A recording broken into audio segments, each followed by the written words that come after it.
Ça y est, j'y suis.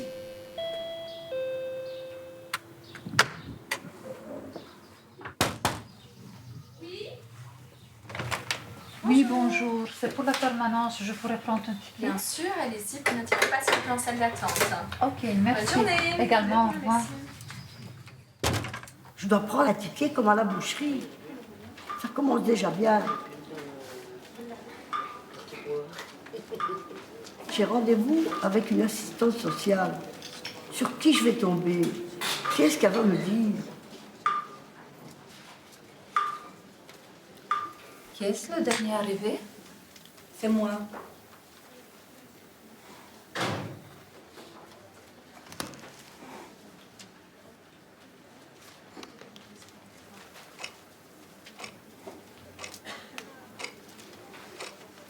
Il y a plein de monde. Je regarde l'horloge sans arrêt. Et je me demande, mais qu'est-ce qu'elles font toutes là? Après beaucoup de patience, c'est enfin mon tour. L'assistante sociale m'ouvre la porte. J'ai l'impression d'être chez le dentiste, tellement j'ai peur.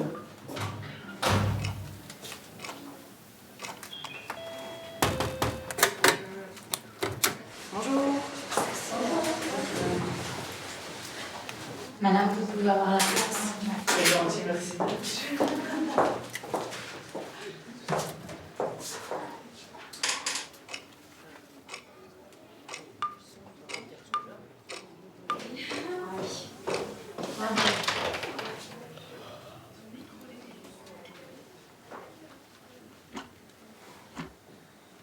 Moi j'en ai marre, je me casse. Personne suivante. Bonjour. Je suis Madame Fox. Enchantée, Madame Fox. Voilà. À 44 ans, premier pas vers le CPAS. Beaucoup de personnes dans la salle d'attente.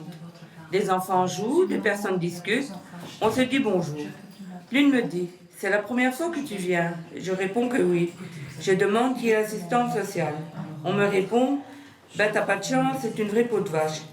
Un vieux monsieur me dit en wallon, si elle est de bonne humeur, c'est qu'elle a eu ce petit bouquet de saucisses. À première vue, elle est sympa. J'entre dans le bureau, elle me fait signer le grand livre noir et m'explique les démarches à suivre pour bénéficier du revenu d'intégration sociale. Après m'avoir informé que mon dossier passerait au conseil et qu'elle devait aussi faire sa visite à domicile. Tout s'est bien passé, j'ai pu bénéficier du RIS. Dans une semaine, parce que ça va passer en conseil. Pas de souci. D'accord? Je viendrai faire une visite à domicile aussi. Ok. Ça va bien? Et qu'est-ce que c'est exactement le RIS? Le RIS, c'est le revenu d'intégration sociale. Ok. Ça va? Vous Ça va. n'avez plus de questions? Non. D'accord. Alors, je vais simplement vous faire signer le registre. Ok, ça va. Voilà. Je n'étais pas certaine de vouloir aller au CPS parce que j'avais entendu parler de CPS que c'était pas vraiment une bonne chose. Mais j'étais quand même obligée d'une certaine manière. En fait, j'ai travaillé à temps plein comme au titre service. J'ai eu des problèmes de canal carpien à mon bras droit. J'avais dit à ma patronne qu'elle attend au moins le temps que je me fasse opérer. Elle n'a pas voulu attendre, elle m'a donné mon C4 et j'étais bien obligée de demander de l'aide au CPS. Comme je suis une maman tout seule avec 5 enfants, il m'a apporté beaucoup d'aide, surtout financièrement. Sinon, je n'aurais pas su m'en sortir. J'espère sincèrement d'avoir un travail, surtout un travail que j'aime bien, et de pouvoir survenir aux besoins de moi et mes enfants sans plus l'aide du CPS. Au CPAS, on nous demande de différents documents. Une composition de ménage, une attestation des allocations familiales, une inscription comme demandeuse d'emploi, comme quoi nous sommes bien en règle à la mutuelle. Nous devons toujours rendre des comptes et se justifier. Mon revenu d'intégration sociale est de 850 € au taux isolé. 1 100 €, femme isolée avec un enfant à charge. 550 € isolé. 929 €, chef de ménage avec un enfant à charge. 350 € cohabitante. 1080 €, chef de famille, 2 enfants à charge. 550 € isolé. 1111 €, femme isolée avec 5 enfants à charge. Et comme j'avais une pension alimentaire de mon ex-mari de 500 €, mais je ne savais pas payer mon loyer, rien. Parce qu'à ce moment-là, en plus, j'habitais encore dans la maison qu'on avait ensemble, quoi. Donc après, j'ai dû aller habiter chez ma maman 3 mois, et après j'ai eu le droit à la CPS et j'ai su me prendre un petit appartement.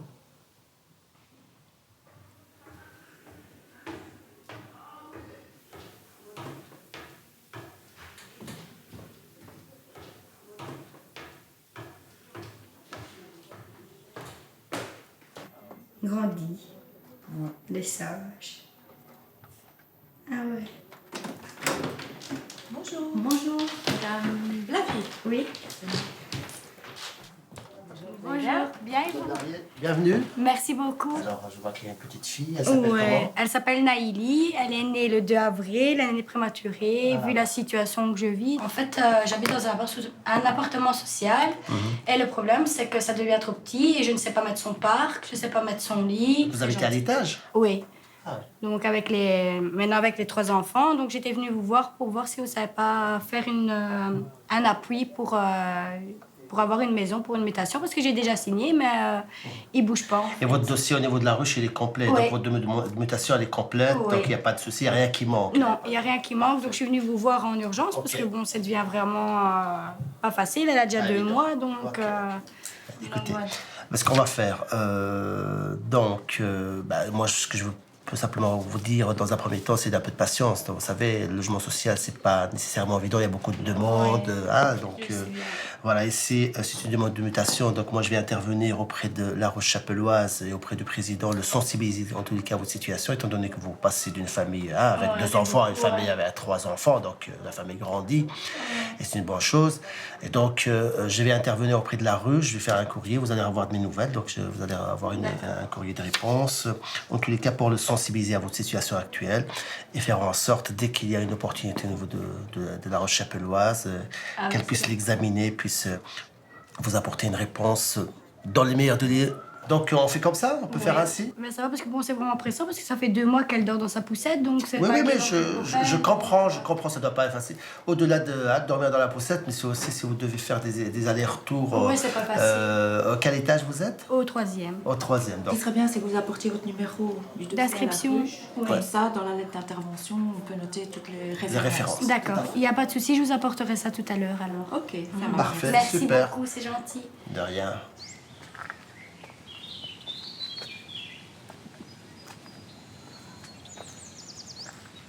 En 1990, j'ai quitté mon pays parce que je me sentais dans l'insécurité. Je suis arrivée au Ghana, j'ai vécu 14 ans au Ghana. J'étais heureuse là-bas aussi parce que mon mari avait du travail. Et mes enfants allaient à l'école sans difficulté. Mais à un certain moment, j'ai senti que ma famille était menacée. Alors j'ai quitté le Ghana, en passant par le Togo. Après le Togo, c'est la France. Après la France, c'est la Belgique. Quand je suis arrivée à Bruxelles, j'ai passé la nuit quelque part. Le lendemain, on m'a montré l'Office des étrangers. J'étais à l'Office des étrangers depuis 6h du matin jusqu'à 17h. Et là, il y a toute une procédure à suivre. Et puis, on m'a donné un endroit à vivre en attendant qu'on traite mon dossier. Donc cet endroit, c'est la Rouvière. Alors j'ai pris le train à la gare du Nord. Je suis arrivée à la Rouvière. Il y avait quelqu'un qui m'attendait, quelqu'un du CPS de la Rouvière.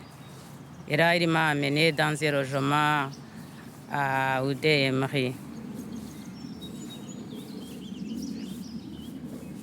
À la Louvière et au CPS, il y a tout le temps des procédures, des longues procédures, jusqu'à ce que je puisse avoir un titre de séjour et habiter où je veux.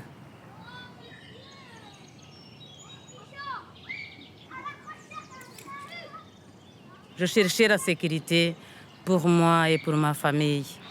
J'en ai eu. Je cherchais le bien-être de mes enfants. Ils ont fait des études. Ceux qui ont terminé, ils ont du travail. D'autres sont encore à l'école. Je suis heureuse. J'aime mon pays. Il est beau. J'aimerais retourner encore voir des jolis paysages de mon pays.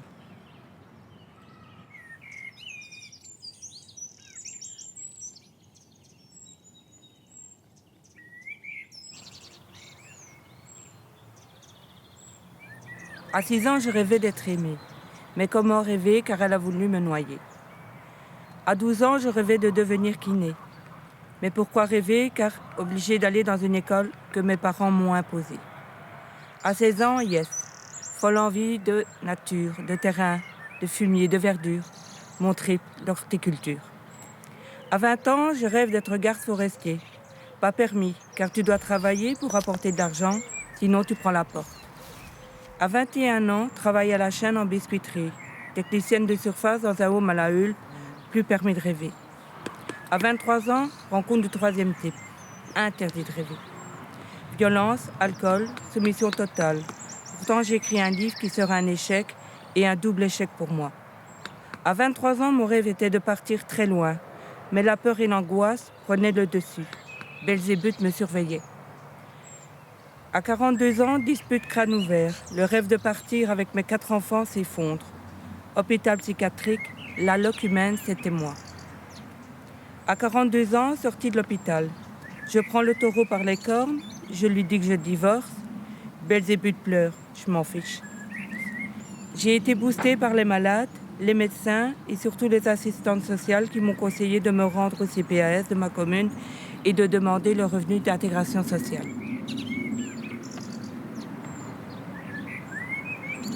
Mon rêve est de cultiver un jardin en permaculture et d'en faire une petite entreprise paysanne où plein de gens viendraient de tous âges et pourraient cultiver un jardin.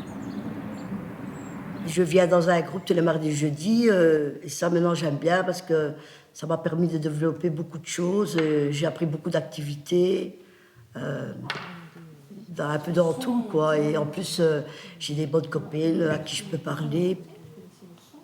J'étais bien chez moi, je dormais tout ça, je ne sortais jamais. Et grâce au CPAS, j'ai commencé à sortir. J'aime bien le groupe. Et ça apporte beaucoup.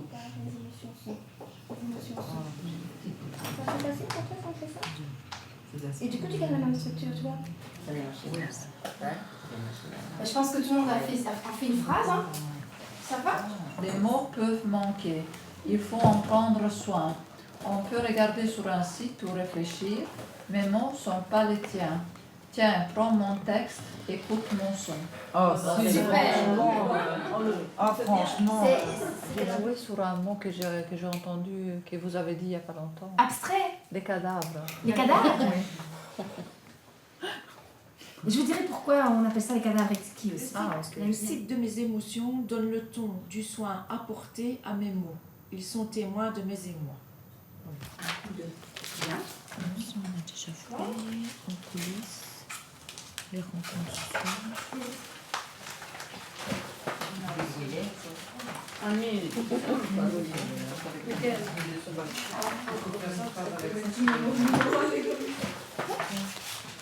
Et l'expert temporaire, c'est quoi par rapport à léger? C'est une fois. J'en ai un peu de bien, un mot d'éveil. C'est celui-ci qui est passé. T'as raison, regarde. Voilà. Et comme ça? Je vais tomber un peu, c'est une partie. Ah oui. Il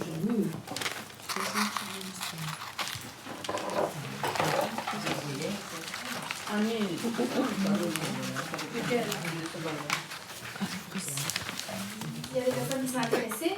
Si vous voulez, on peut aussi rassembler tous vos écrits. Comme ça, vous avez une trace du groupe. Tu vas avoir fini, Patricie. Tout est dans la boîte.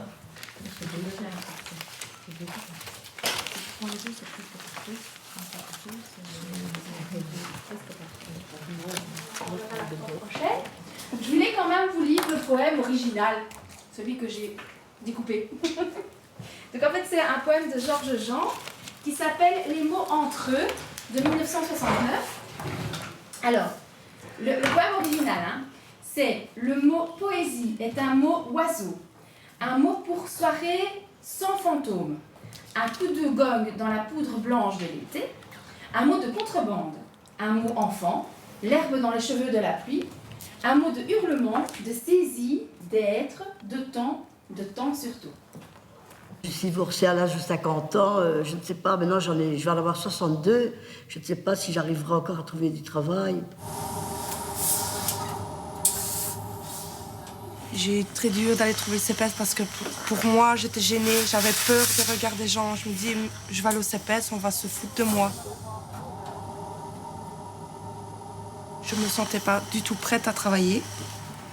Le CPS m'a apporté beaucoup de choses. Le courage, le travail, l'honnêteté, apprendre à travailler, apprendre à aller de l'avant, apprendre à connaître des gens. Et ne pas se mettre une barrière, mais au contraire sauter au-dessus de la barrière et se dire voilà.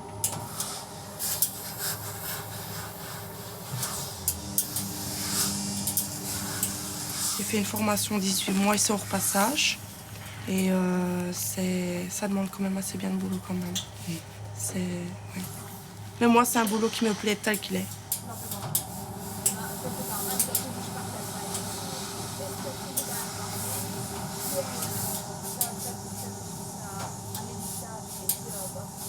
J'ai du mal à parler aux gens, j'avais du mal à sortir de chez moi, alors qu'ici, Nathalie m'a mis dans un groupe de réinsertion que là, je me suis moi-même permise d'aller vers l'avant.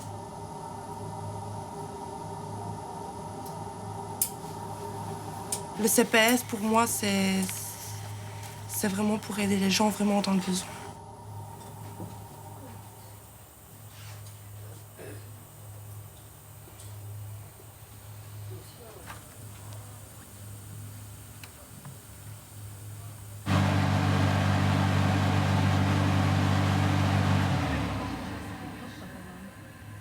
J'ai été au forum m'inscrire. J'ai dû faire des recherches d'emploi et ça n'allait pas parce que j'avais pas de voiture, parce que mon CV, lettre de motivation ne correspondait pas à leur truc. Et j'ai été au CPS pour qu'ils m'aident, quoi. Parce que je voulais pas rester à rien faire.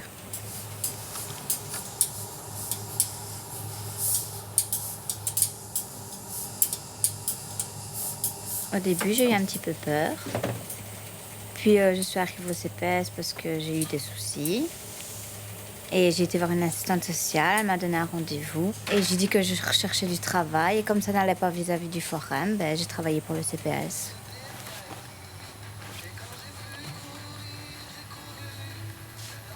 Ici, ça fait 1 semaine et 4 jours que je travaille et tout va bien.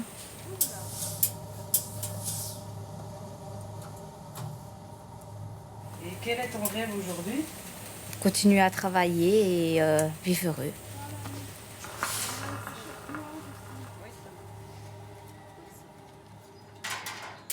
Les bénéficiaires du CPAS. Toutes les personnes vivant une précarité, toutes sortes de précarité, de nationalité belge ou étrangère, exemple les demandeurs d'asile, les exclus de certains secteurs sociaux, tels que ceux de l'ONEM, mutuelles, écoles, etc. Étant bénéficiaire du CPS, y a-t-il moyen de s'en sortir? Difficile à dire et à faire. Beaucoup de préjugés autour de nous qui dérangent. Par exemple, pour avoir un logement décent, on se heurte aux discriminations et au racisme. Beaucoup de propriétaires refusent des logements aux chômeurs, aux familles des étrangers, surtout une femme seule d'origine étrangère avec des enfants. Pour avoir un emploi, c'est difficile. Quelques facteurs bloquent mes recherches, qualifications, un diplôme belge, l'âge, l'état de santé. Je n'avais pas encore 50 ans quand j'arrivais en Belgique. J'ai frappé à plusieurs portes à la recherche d'un emploi. On me demandait de présenter un certificat ou un diplôme belge. Je n'avais pas fait mes études secondaires ou supérieures ici. Une question se pose. Pouvons-nous accepter n'importe quel boulot? Au risque d'accepter un boulot précaire, ce qui ne garantit pas à la personne qu'elle puisse le conserver. C'est le repère. Il est difficile de retrouver un autre, sans même parler du salaire ou d'une éventuelle carrière. Franchement, on veut quitter la précarité pour une autre précarité. Aujourd'hui, nous vivons un cercle infernal. Le CPS met au travail certains bénéficiaires de son assistance, par l'article 60 ou 61. Au terme de ce travail, on bénéficie des allocations de chômage. Mais quelle en est la suite? N'est-ce pas vraiment un cercle vicieux? Le CPS est le dernier recours. Il doit recueillir des inscrits des autres structures sociales, telles que ONEM, INAMI, Mutuelle, etc.